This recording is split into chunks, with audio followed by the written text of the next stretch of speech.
But for now, though, let's continue with our conversation here in studio.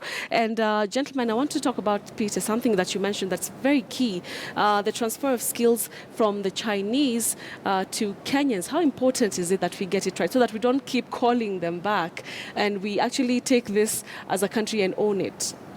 Betty, thank you very much. This is a very, very important component of the project, and I hope that it shall be implemented properly, because I've seen that Kenya Railways has been having training locally for a lot of the technicians involved in the SGR, the locomotive drivers, the mechanics, and so on.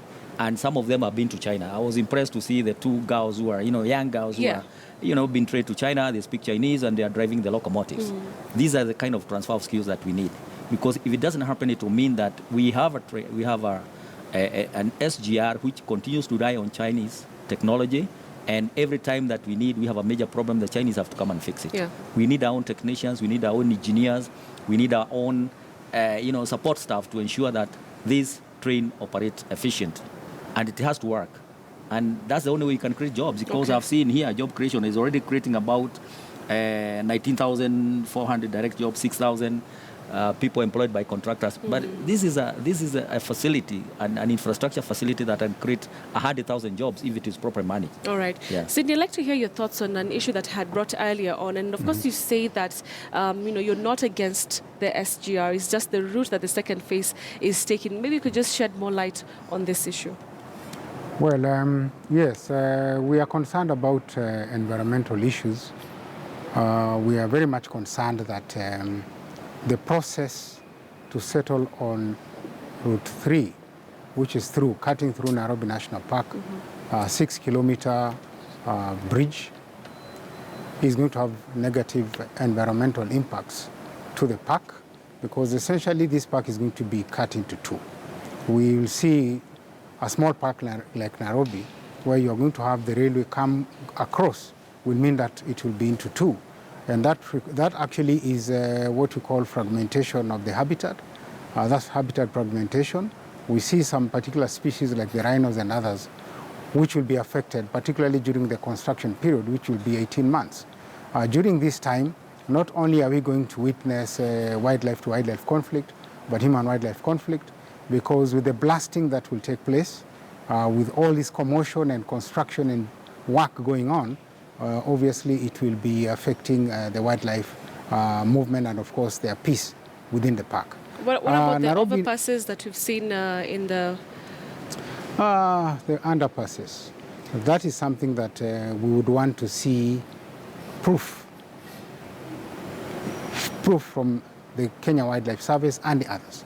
Because we all know, and we are not so much talking about phase one, but in phase one, a study was commissioned, a study was released that shows that up to now, only about 30% of the animals are making use of the passages, particularly elephants.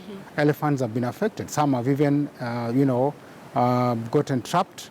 Others have died in the Savo because they have not yet been able to use the underpasses.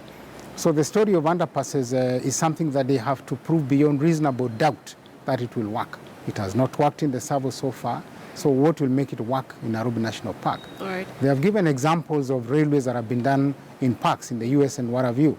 Those examples are not appropriate here because the technology is different, and in any case, those parks existed before a railway was done. But this time round, they want to do a railway through Nairobi National Park, which is actually something that we're saying does not have to be. Because I want somebody to give me concrete reasons why it has to be Nairobi National Park and not the 7 routes that are there. Just convince us that it will have no impact. We have seen the environmental study that was done. We have challenged it with our own study, and we can prove beyond any reasonable doubt that the Nairobi National Park will be affected when you do a railway through it. Yes. All right, interesting. Shortly we'll be going back to Mombasa. I can see President Uhuru Kenyatta there preparing to flag off the train, and we'll be getting to hear what is happening there in a few minutes. Peter, I'd like to hear your thoughts on it, on this issue about the train, passing through the national parks. Okay, Betty, I do agree with what Sydney is saying. For every project, there is a rigorous environmental impact study. And I believe that for this one, the government, KWS, and all the other agencies involved have shared that in environmental impact study. Now, the issue with national parks is very sensitive because it affects the animals. Yes. As Sydney says, it affects the animals. And I think this is something that should be debated as we go to phase 2. Look at how phase 1 has been implemented. Has it achieved the environmental mitigation that was actually put on paper?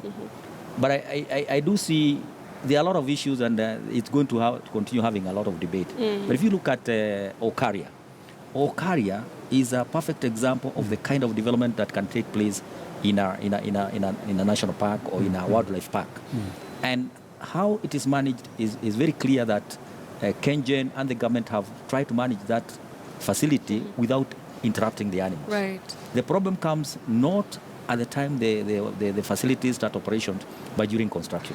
Because during construction, there are a lot of trucks going to the park, there are a lot of waste and so on. And so I would wish that the authorities would make sure that they do not disrupt the animals as the construction is going on. But I do not think during the running of the trains, they'll have a serious problem. Like we see now, there are a lot of bridges, very high bridges, and animals will cross from one side to the other. But so during operation is not a big problem. It's during construction. Yeah. All right, Sydney, so what are the other options? You said that you have 2 other options of other routes that it can be considered. Yeah, we do have route number 8A and B, which essentially begin from Konza, going through parts of Kajiado County, which is less populated. The topography is good. Then this will end up coming via Kona Baridi on the other side, and then actually either be routed through the tunnels that are ongoing or go beyond Ngong Hills all the way to Suswa, then from Suswa all the way to Naivasha. Okay. Yeah. That is one of the routes. That is, I think it's following the Greater Eastern Bypass. Yes. Somehow. Yes. Okay. Yes, somehow. Because the Greater Eastern Bypass goes all the way to Suswa. It's along the same route. Yes. All right, so we'll continue the conversation. That's President Uhuru Kenyatta and his deputy William Ruto already inside the train. We understand that any moment now it's going to be leaving Mombasa for Nairobi. Remember, it's going to be a trip of 427 kilometers. 472, sorry. I beg your pardon, it's a 472 kilometer line that will be going. That trip is supposed to take about 4 hours from Mombasa to Nairobi. It's really almost half of the time that you'd take while using a bus, actually half or more.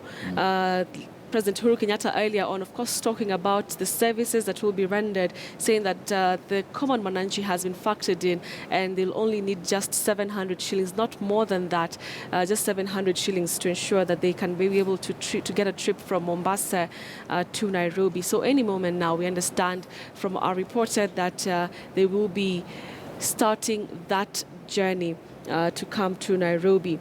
All right, let's continue with the conversation. And President Uhuru Kenyatta spoke so passionately and emphatically about vandalism. Already we've seen quite a number of people who've been arrested, really just waiting to hear what will happen to them because of the vandalism that occurred.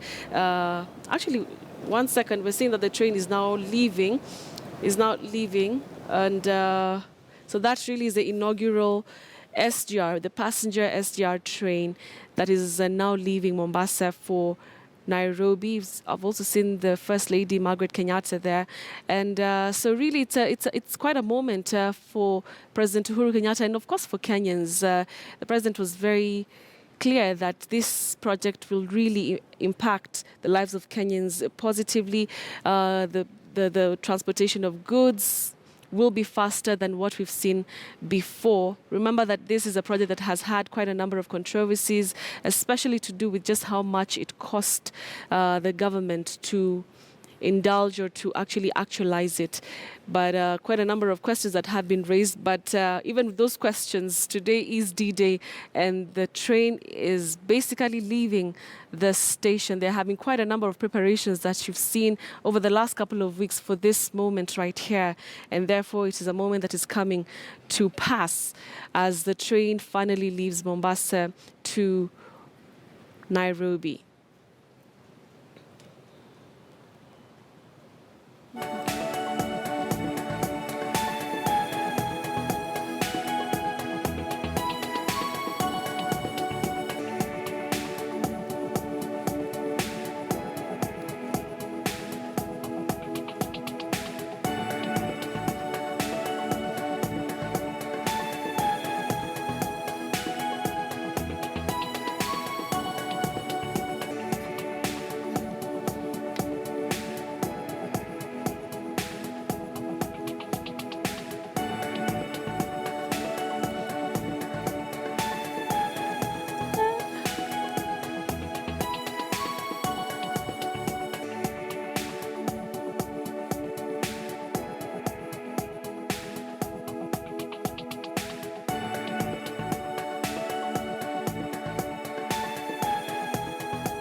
All right, a historical moment there for Kenya, from the Lunatic Express to the Madaraka Express. It has just left Mombasa, and in about 4 hours it will be arriving here in Nairobi. And so we are waiting to see and hear what the experience of the passengers will be.